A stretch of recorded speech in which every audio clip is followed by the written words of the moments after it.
conversando hoje com Altemir Gregolin, o sempre ministro da Pesca. Altemir, é um prazer tê-lo aqui no programa. Prazer é meu, obrigado pela oportunidade. Parabéns para os pescadores, que no dia 29 nós comemoramos, o Dia do Pescador, Dia de São Pedro. Parabéns a todos, pescadores e pescadoras, vocês que são a razão do nosso trabalho e são muito importantes, para a economia catarinense e para o país. Então, parabéns neste dia 29 de junho. Não tem ninguém melhor que um ex-ministro para a gente abrir a caixa preta de Brasília. Altemir, o que falta para o setor pesqueiro ser encarado com mais seriedade no governo brasileiro? Veja, eu acho assim que, do período do governo do presidente Lula para cá, o setor ganhou importância. E ganhou importância pela sua luta, pelo seu trabalho, pelas reivindicações. Há 30 anos se reivindicava, por exemplo, a criação do Ministério. Abordaram o candidato a presidente Lula, aqui em Itajaí, em 2002, na Univale, e entregaram uma carta de reivindicações, e a principal reivindicação era a criação de um órgão do governo para tratar especificamente da pesca e da aquicultura, ou seja, partiu daqui a iniciativa, para depois o presidente Lula criar a secretaria e, posteriormente, o Ministério da Pesca e da Aquicultura. O fato é que, nos últimos 50 anos, na história do Brasil, esse setor nunca foi, de fato, valorizado, apesar de sua importância. Mas ele não teve nunca a importância e a prioridade que teve, por exemplo, a produção de bovinos, o frango, suínos, a agropecuária brasileira como um todo. Passou a ter uma importância maior. Agora, respondendo à sua pergunta, tem duas questões que são muito importantes. Primeiro, acho que, na medida em que a pesca e a aquicultura vai crescendo, vai gerando mais emprego, mais renda, e vai sendo mais importante economicamente, ela também adquire mais importância na política.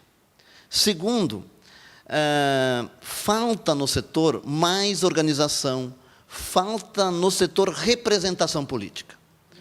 Hoje, tu vai no Congresso Nacional, eu era ministro, fui ministro 5 anos, tem uma frente parlamentar da pesca. O coordenador da frente parlamentar da pesca, um deputado, ele chama uma reunião, ele não reúne mais do que 10 deputados. Então, não existem praticamente parlamentares representando especificamente esse setor. Então, é preciso ampliar a sua representação e ampliar a sua organização. Nós temos muitos sindicatos, nós temos federações, Sindicato da Pesca Industrial, Sindicato da Pesca Artesanal, Federação da Pesca Artesanal, Federação da Pesca Industrial, Conselho, CONEP, nós temos entidades ligadas à maricultura, entidades ligadas à piscicultura, entidades ligadas à produção em águas da União, ou seja, há uma infinidade de entidades, mas há uma dificuldade de entendimento e de formação de uma pauta única e de reivindicações, ou seja, demonstrar força política. A tal ponto que eu sempre disse para os pescadores, vocês têm que criar o grito da pesca, vocês têm que botar 10 mil pescadores, aquicultores em Brasília, entendeu? Isso fortalece, isso dá força para o setor. Então, acho que a gente tem que avançar nisso, na representação política, na organização política e sindical, e no aumento da produção, que vem crescendo, e isso dá mais importância econômica para o setor, e, portanto, também os governos, independente de partidos, vão olhar com mais atenção para esse setor. Porque a gente sempre conversa aqui no programa e sempre fala que o pescador tem que votar em quem está comprometido com a pesca, porque Brasília vive de votos. Se tu não tiver essa representatividade em Brasília, porque todos esses setores, todas essas entidades que você nomeou aí, elas têm os seus representantes em Brasília, lá direto, gente com apartamento, todo dia batendo na porta de senador, deputado, enfim. E o setor pesqueiro, me parece que fica meio à margem disso. Não tem muita representatividade, não tem gente envolvida na pesca, batendo na porta de quem resolve. Mas algumas coisas têm que ser resolvidas. Qual é a tua opinião a respeito do Ministério da Pesca e Ministério da Agricultura. Ministério da Pesca, agora o Ministério da Agricultura é o terceiro. É outro ministério que a gente tem alguns probleminhas. Ministério da Pesca, MPA e agora o Ministério da Agricultura. Como isso vai ser resolvido? É muita gente para um setor só, tu não acha? Você tem razão. E essa sempre foi uma das principais reclamações. Ou seja, a dispersão de competências, vários órgãos cuidando de assuntos relacionados à pesca. E isso traz dificuldades, né, para o setor, para os pescadores, para a indústria pesqueira. Quando nós criamos o Ministério, nós defendemos, no Congresso Nacional, a tese de termos uma autoridade única para dialogar e tratar das políticas para o setor. E o que falta para isso acontecer? Pois então, essa autoridade única seria o quê? Somente o Ministério da Pesca. Seria reunir todas as competências em torno do Ministério da Pesca. Nós avançamos, né, o Ministério da Pesca trouxe uma série de competências, mas algumas não vieram. Algumas que estão aonde? No Ministério do Meio Ambiente, é o caso do ordenamento pesqueiro, que é compartilhado, e é o caso da fiscalização, né, que é hoje atribuição, né, do Ministério do Meio Ambiente, das polícias ambientais, embora o Ministério da Pesca tenha a prerrogativa de também montar estrutura e fiscalizar, né? E o Ministério da Agricultura, que tem a parte de sanidade, especialmente dentro da indústria. Então, nós defendemos que tudo isso estivesse no Ministério da Pesca. Não conseguimos um acordo no Congresso Nacional para que isso acontecesse. Então, para que a gente pudesse criar um ministério, ou seja, não inviabilizar a criação do ministério, nós tivemos que ceder algumas competências. O que falta? Eu já defendia, né, em 2010, que a partir do governo Dilma, ela sendo eleita, nós teríamos que defender, né, de fato, de termos todas as competências no Ministério da Pesca. Isso não aconteceu. Eu acho que a gente tem que retomar essa luta. Eu tenho defendido isso, né, acho isso uma questão não só de honra, mas uma questão de funcionalidade e de resultado para o setor, da agilidade nas decisões, executar com agilidade. O setor não pode esperar, né, os 2 ministros assinar uma instrução normativa, né, tramitar em 2 ministérios, em 3 ministérios, aí os ministérios não se entendem, aí tem que levar para a Casa Civil, isso não é possível. Então, nós temos, e isso deve ser uma reivindicação do setor, de que a gente possa reunir todas as competências no Ministério da Pesca e Agricultura. Eu sempre defendi e vou continuar defendendo essa tese, porque daí a gente resolve uma parte importante dos problemas que hoje o setor tem. Mas isso, no meu quase cego ver, é para médio e longo prazo. A menos que realmente o setor se mobilize e se coloque gente lá em cima que represente e que trabalhe. A curto espaço de tempo, quando eu digo a curto espaço de tempo, para resolver esses problemas que o setor vem enfrentando, a exemplo que a indústria enfrentou a respeito da mistura, a exemplo da tentativa de proibir a pesca do tubarão em águas brasileiras, e coisas que acontecem do dia, da tarde, não é nem do dia, da tarde para a noite, que várias vezes nós nos encontramos aqui no Sindip, à noite, 7 e pouco, que olha, a instrução saiu agora à tarde e está valendo amanhã. O que se deve fazer? Qual é a porta que a gente abre em Brasília? Que chave mágica é essa? Que os outros setores da agricultura, pecuária, o porco, o suíno, todas elas sabem. Ninguém faz isso com nenhum outro setor, porque senão cai o ministro da Agricultura. Ninguém faz isso. E com o setor pesqueiro, as coisas são simplesmente empurradas para o colo do armador de pesca, da indústria, enfim. Qual é a chave, qual é a porta que a gente tem que bater lá em Brasília? Olha, primeiro, o Ministério da Pesca, é importante que ele conduza esse processo de negociação com outros ministérios. É o caso, por exemplo, da Instrução Normativa número 5, que trata da fauna acompanhante, que hoje o pescador não tem como pescar sem ter fauna acompanhante. Então, tem que ter uma tolerância de 5%, de 10%, porque senão cai na rede e vai para fora. Você não aproveita? E comida não tem nada que se explique, não tem proibição que se explique no mundo colocar comida fora. Exatamente. Então, essa questão da fauna acompanhante da IN5 tem que ser alterada. A questão em relação à própria importação de alguns produtos que estão inviabilizando algumas indústrias, né? Limitar isso, ter regras, ter limites do ponto de vista de cotas de importação, de estabelecer um tributo, ou seja, um imposto maior para regular a importação, para não prejudicar a indústria nacional, a produção nacional. E a questão do Ministério da Agricultura. Eu acho que a fiscalização é importante que ela seja feita. Mas minha opinião, e tenho manifestado isso para o setor, acho que houve exagero, houve abuso de poder de parte da fiscalização em relação à indústria pesqueira aqui em Itajaí. É uma indústria que é o maior polo pesqueiro do Brasil e da América Latina, que tem uma produção extraordinária, que gera pelo menos 20 mil empregos diretos aqui em Itajaí, e foi surpreendida com uma ação violenta de fiscalização. Então, isso não pode acontecer. Então, o que eu acho? Acho, primeiro, que o Ministério da Pesca, né, em conjunto com o setor, precisa liderar as negociações com os outros ministérios. Ou seja, está na linha de frente. É o que nós fazíamos.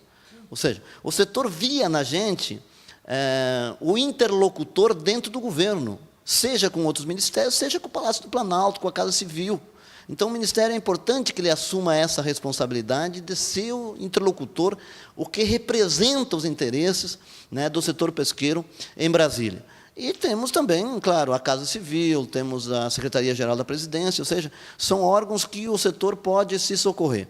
A discussão com os ministros da Agricultura. Eu acho que, no caso, agora, das questões relacionadas à indústria, o canal é sentar com o ministro da Pesca e o ministro da Agricultura. Né? As questões relacionadas à importação é sentar com o Ministério da Pesca e com o Ministério da Indústria e Comércio. Esses são os caminhos. Né? Eu fui ministro 5 anos e eu sei como funciona. Né? E, evidentemente, buscar apoio no Congresso Nacional. Ter o apoio do senador, ter o apoio da senadora, ter o apoio, né, de deputados daqui do Estado e de outros estados. Sem força política, a gente tem dificuldade porque as coisas funcionam assim. Eu estou provocando, Gregolin, porque todos esses assuntos que a gente abordou, e se for comentar a respeito disso, a gente vai... Porque problemas é o que nos falta. Nós estamos necessitando de soluções. Problemas do setor pesqueiro é o que não falta. A cada dia que se acorda com mais um. Vamos falando sobre o pescador, sobre o socorro do homem do mar, que é outro assunto bastante preocupante. Porque já começamos a entrar no outro, viu? Eu ia começar a falar sobre isso aqui e já começamos a falar em outra coisa. Tem vários mesmo, tem vários. A respeito do socorro do homem do mar, é uma coisa que o programa vem defendendo há vários anos já. Por que um trabalhador do pátio de fábrica, se ele quebrar uma unha, se ele quebrar um dedo, enfim, qualquer acidente que tenha, ele tem o direito de ter um bombeiro, o SUS, ali dentro da fábrica, que vai acudi-lo, que vai socorrê-lo. E o pescador a bordo da embarcação, que é o pátio da sua fábrica, que ele está trabalhando ali, ele não tem esse direito. E isso, no meu entender, não sou advogado, nada, no meu entender, no mínimo, é uma missão de socorro do governo. Porque é um trabalhador que está pagando todos os seus impostos. E que, desde que a pesca é pesca, ele depende do companheiro de pesca para ir socorrê-lo. Até a própria Marinha pergunta, antes de sair, não tem outro pescador que pode ajudar, outra embarcação? Quer dizer, que está indo de encontro, isso é totalmente irregular. Tu não pode, uma pessoa que não tem treinamento para fazer um socorro, pode ficar 2 embarcações, ou 2 tripulações, ou 2 homens, em problemas, porque não tem treinamento. Bom, a respeito disso, no próximo bloco a gente vai conversar a respeito do socorro do homem. Vou perguntar a opinião dele a respeito do socorro do homem do mar, que a semana retrasada faleceu um pescador a bordo, a coisa de 20 milhas da costa. Todos esses problemas, como eu estava falando, o Altemir está falando nesse livro, Mar de Oportunidades. O potencial da pesca e agricultura, a criação do Ministério e as políticas de estímulo ao setor. O que é esse livro? Esse livro tem exatamente o objetivo de a gente debater este assunto da pesca com os formadores de opinião do Brasil e transformar os investimentos do setor como uma causa, não de um governo ou de um partido, mas da nação brasileira, do Estado brasileiro, de todos os governos brasileiros. A sociedade brasileira precisa entender e reivindicar que o setor pesqueiro brasileiro tem um dos maiores potenciais do mundo, que pode gerar pelo menos 10 milhões de empregos diretos e indiretos, que pode gerar muita riqueza e muito alimento para o brasileiro e para o mundo.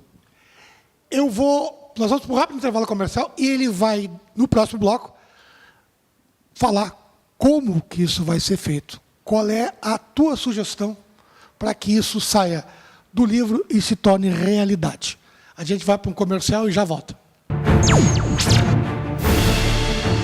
O Grupo Euro apresenta sua estrutura à disposição de seus clientes. A Euronáutica, em Itajaí, na Reinaldo Schmittausen 545. Com toda a variedade e qualidade que o setor pesqueiro precisa.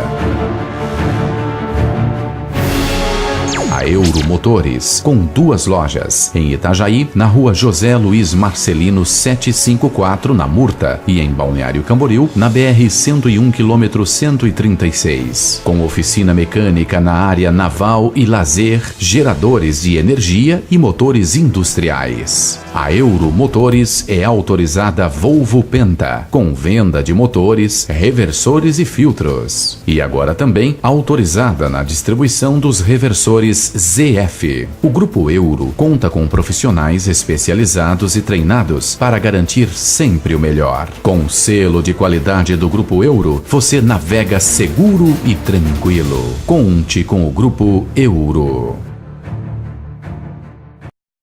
Quer gerar sua própria energia com segurança? A Tecnoelétrica tem a solução. Não fique na dependência. Gere sua própria energia. A energia solar fotovoltaica pode ser utilizada nas mais diversas aplicações: iluminação autônoma, oxigenação de lagoas, produção própria de energia elétrica em casa, no comércio, indústria e carga de baterias.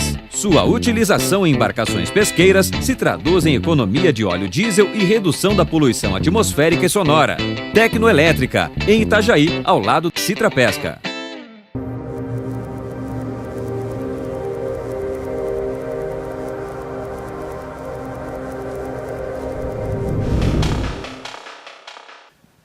Estamos de volta agora com o Mar de Oportunidades. Esse mar de oportunidades aqui, tem pescador antigo que já sabe disso faz tempo, né? É verdade. Mas antes de entrar no mar de oportunidades, eu quero também te responder aquela pergunta a respeito da segurança. Eu sou um dos que defendem que tenha que ter um sistema especial de socorro, né, para os pescadores, porque realmente, você estando a 5 milhas da costa ou mais, você precisou de socorro, te deu um sintoma de um ataque cardíaco, coisa semelhante, você não tem como se socorrer. Mesmo que tenha uma embarcação próxima, ela é lenta, ela é demorada, e você precisa o quê? Precisa de uma lancha rápida. Eu sei que o presidente do sindicato do Sintra Pesca, o Manuel, o Manequinha, o nosso amigo Manequinha, entregou para o ministro um projeto dessa natureza. Eu dou todo o apoio, né? Inclusive conversamos naquele dia com o próprio ministro. A minha recomendação é que o Ministério invista nisso, né? Porque a gente sabe da importância que tem. Da mesma forma, como é a luta desses pescadores para ter uma aposentadoria especial, né? Que é um projeto que está andando no Congresso Nacional e, desde a minha época, a gente buscou um entendimento, tentou convencer o INSS para instituir a aposentadoria especial, porque os pescadores perderam em 99 na reforma da Previdência. E uma outra questão que também é importante é a questão do seguro defeso para o pescador seletista, né, que não acaba, né, sendo contratado por um período, quando é demitido na entre-safra, ele não recebe nem seguro-defeso e nem seguro-desemprego. São todas lutas justas, né, bandeiras importantes que têm aqui também o meu apoio. Sobre o livro, eu estou muito feliz por estar lançando esse livro, chamado Mar de Oportunidades, né? Esse livro já foi lançado em Balneário Camboriú. Isso, nós lançamos essa semana, né? O prefácio, inclusive, está assinado pelo ex-presidente Lula, né? que recomenda e assina embaixo em relação ao conteúdo desse livro. Ele mostra as oportunidades do Brasil nesta área, ou seja, nós podemos, de fato, ser um dos maiores produtores mundiais de pescado. Claro que isso não acontece da noite para o dia, mas nós, em 2 décadas, eu tenho absoluta convicção que nós estaremos entre os maiores do mundo, né, perdendo talvez para a China, que produz 56 milhões de toneladas, e podemos gerar muito emprego, muita renda, muita riqueza para esse Brasil a partir da pesca e da agricultura.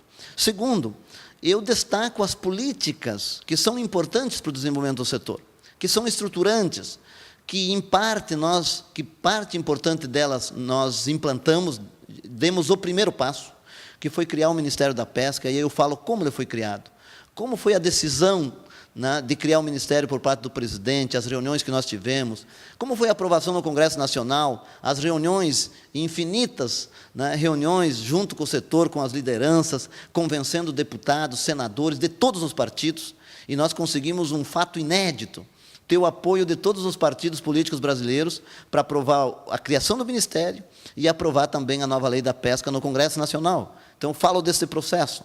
Falo da Lei da Pesca como uma lei importante, da regulamentação da cessão de águas da União. Hoje é possível desenvolver a maricultura de forma legal, desenvolver a piscicultura em reservatórios de hidrelétrica de forma legal.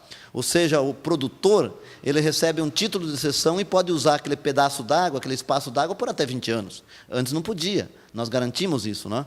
Também falo da criação da Embrapa Cultura e Pesca, que é uma empresa de pesquisa, que hoje ainda não tem muita visibilidade, as pessoas não discutem, né, e tal, mas que vai ser determinante para o Brasil, né, crescer e se desenvolver nesta área. Falo das linhas de crédito, falo dos cursos de qualificação. No meu período, nós convencemos o Ministério da Educação, através dos Institutos Federais de Educação, criar cursos técnicos e cursos de curta duração para pescador e agricultor. E hoje, eu tive, assim, esses dias as informações, nós saímos de 5 cursos técnicos para 82. E temos hoje 8 mil matrículas. Então, é uma alegria. É o Instituto Federal aqui de Itajaí, que tem essa vocação para a pesca. É o Instituto Federal lá de Rio do Sul, que esses dias eu assisti uma turma de 30 alunos fazendo curso. É um instituto lá de São Carlos, no oeste de Santa Catarina. E assim em todo o Brasil. Então, a gente fala das políticas e fala dos desafios.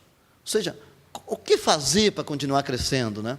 Eu defendo a criação, por exemplo, do Instituto de Pesquisa, né? Além da Embrapa Cultura e Pesca, um Instituto de Pesquisa específico, vinculado, né, ao Ministério. Eu defendo políticas mais agressivas, mais fortes em relação à pesca artesanal, um apoio mais decisivo para a modernização da frota, né? Ter um barco novo, ter um barco com qualidade, mas o governo precisa subsidiar.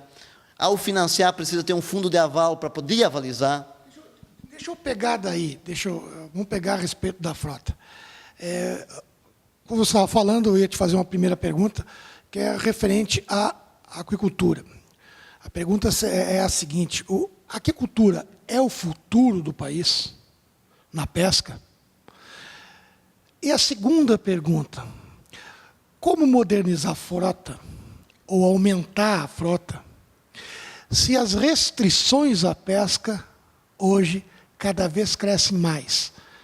Então, a impressão que fica, mais uma vez, é que o extrativismo, que a pesca extrativista, como Brasília encara,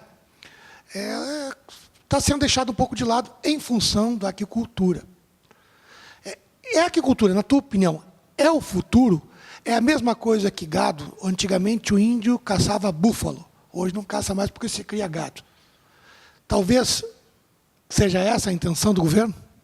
Olha, a aquicultura ela deve ganhar cada vez mais importância. Eu não tenho dúvida disso, porque é uma coisa controlada, ou seja, você tem o teu criatório lá, você tem o açude, os tanques redes, e você tem governabilidade sobre aquilo, controle sobre aquilo.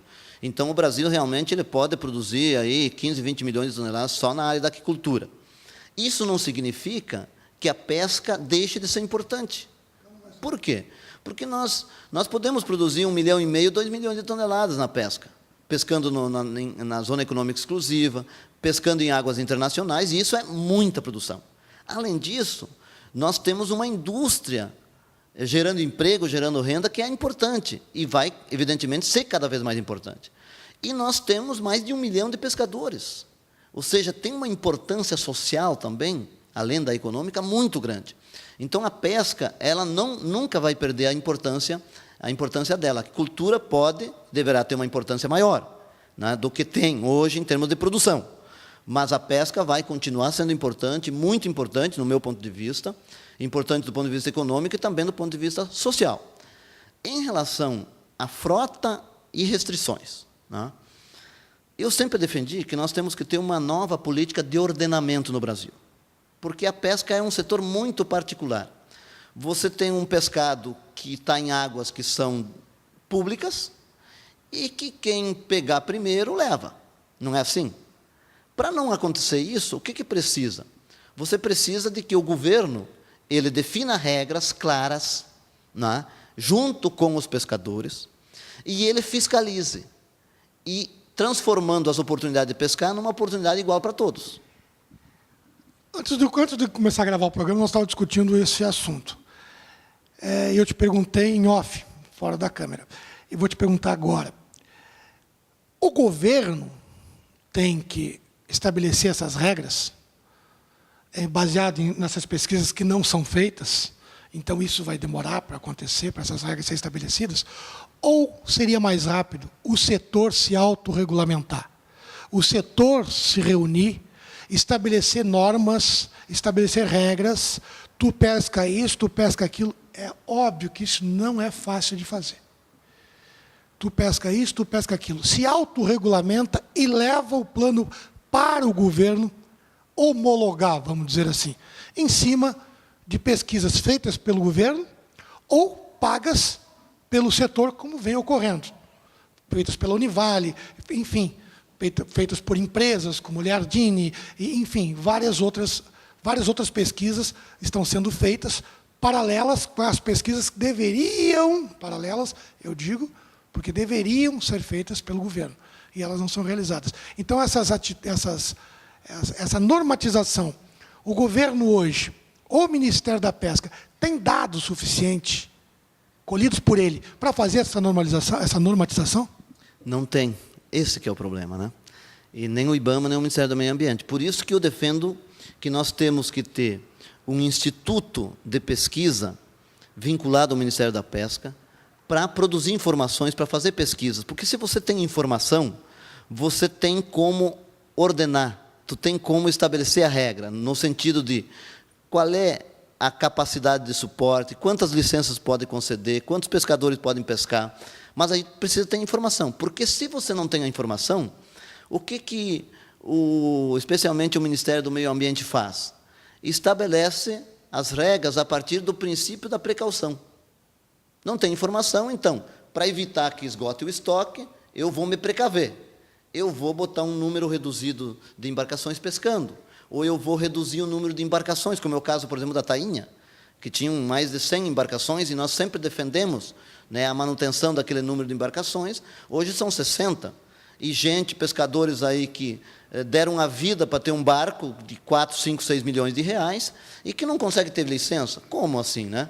Se o governo concedeu a licença, claro que ele tem o poder de retirar, mas, na minha avaliação, é uma irresponsabilidade. Por quê? O que aquele pescador vai fazer com aquele barco? Ou você dá uma outra opção, ou o governo, então, tem que comprar o barco, indenizar e destruir o barco. Agora, ele não pode dar uma licença e depois, simplesmente, num ato arbitrário, né, retirar aquela licença, achando que não tem consequência nenhuma para ninguém. Outra, talvez tu possa responder. Então, eu quero dizer, só para finalizar, que o governo tem que ter pesquisa, ter informação. E, segundo, claro que se o setor ele buscar um entendimento sobre as regras, isso facilita muito, né, também para o governo. Né, facilita o ordenamento, facilita para o governo, porque há um entendimento, há uma unidade entre os pescadores a respeito, né, da quantidade que podemos capturar. Ele também tem informações, faz pesquisas, mas geralmente faz pesquisa por quê? Porque o governo não faz. Então, na época, nós investimos muito em pesquisa, investimos muito na Univale, investimos muito na criação da Embrapa Cultura e Pesca, que tem essa finalidade também, mas a gente precisa dar um passo adiante, né, criar um instituto, trazer os centros de pesquisa do IBAMA para dentro desse instituto e ter um comando nacional definindo prioridades, né, de pesquisa para a gente poder, né, ter elementos, ter informações para regulamentar o setor. Então, a gente perguntar, são coisas pontuais, mas o setor vive disso, problemas pontuais e soluções pontuais.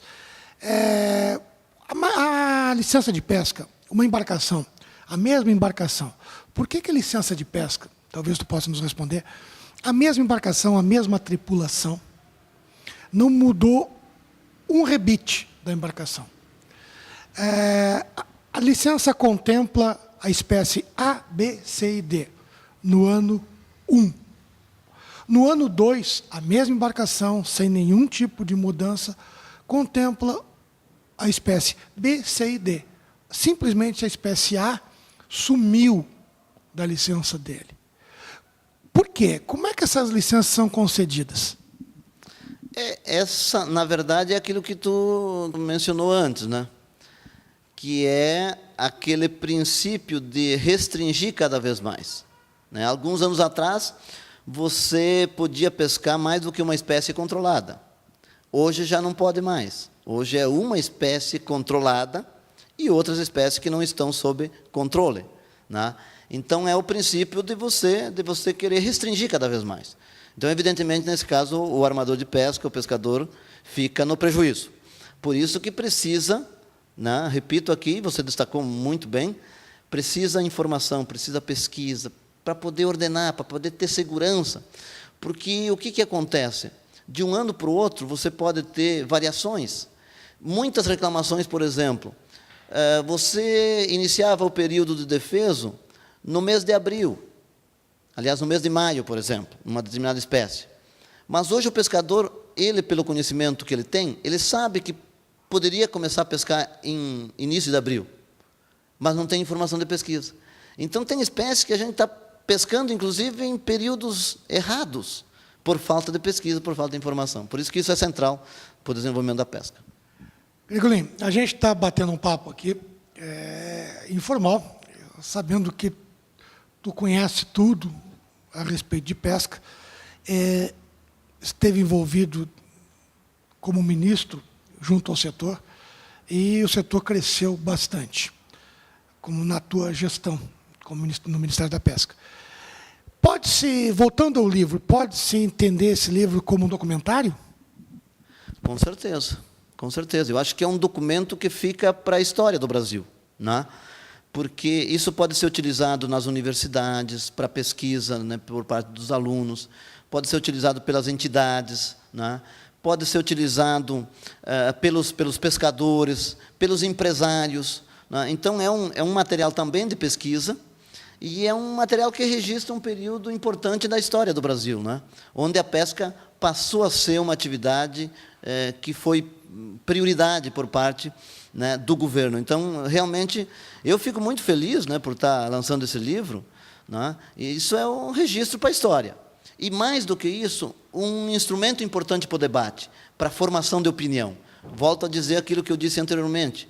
Meu sonho é que investir na pesca seja uma preocupação não de um governo e de um partido, seja uma preocupação de todos os partidos e de todos os governos, seja uma preocupação do Estado brasileiro. Assim, nós vamos desenvolver a pesca e a aquicultura no Brasil e seremos um grande produtor mundial de pescado. Este é o meu sonho. Esse livro é a primeira edição. Tu tens intenção de continuar? Com certeza, devo continuar, né? É a primeira edição e, seguramente, para frente, a gente vai escrever uma segunda edição, atualizando as informações, o debate. Nós vamos dialogar muito com o setor a partir disso, porque eu sou um apaixonado pela pesca e pela aquicultura. E minha profissão também está relacionada a isso. Então, a minha história vai continuar ligada à pesca e à aquicultura no Brasil. Nós vamos escrever mais, com certeza. Mais uma vez, muito obrigado. E o programa está sempre à tua disposição. Obrigado, um grande abraço a todos. Parabéns aos pescadores pelo Dia do Pescador.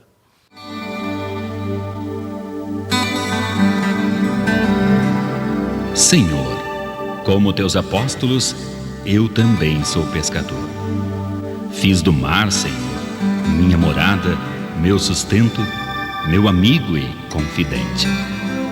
te agradeço pela vida que tenho, mulher, filhos, companheiros de pesca e meu barco. Muitos não conhecem o quão é maravilhosa esta imensa e poderosa criação de tuas mãos. Eu sei, Senhor. Eu sei o que tem sido enfrentar a fúria desse mar, suas tempestades, o desafio de entendê-lo e dominá-lo. Se perder neste vasto mundo d'água e fazer do vento e das orações os únicos meios para voltar. Mas não reclamo, Senhor. Eu amo esta vida. Só peço que tua mão me dirija, que o teu amor me proteja e o teu poder acalme a tempestade e as ondas. Quanto aos peixes, Senhor, eu sei que farás comigo como fizestes com Pedro. Por isso, creio que nunca me faltarão, pois lançarei a minha rede confiante na tua palavra. Protege meu lar aqui na praia, abençoa meus filhos e minha mulher. Dá a ela a segurança que tu, meu Senhor, sempre me farás voltar. Obrigado por tudo, Senhor.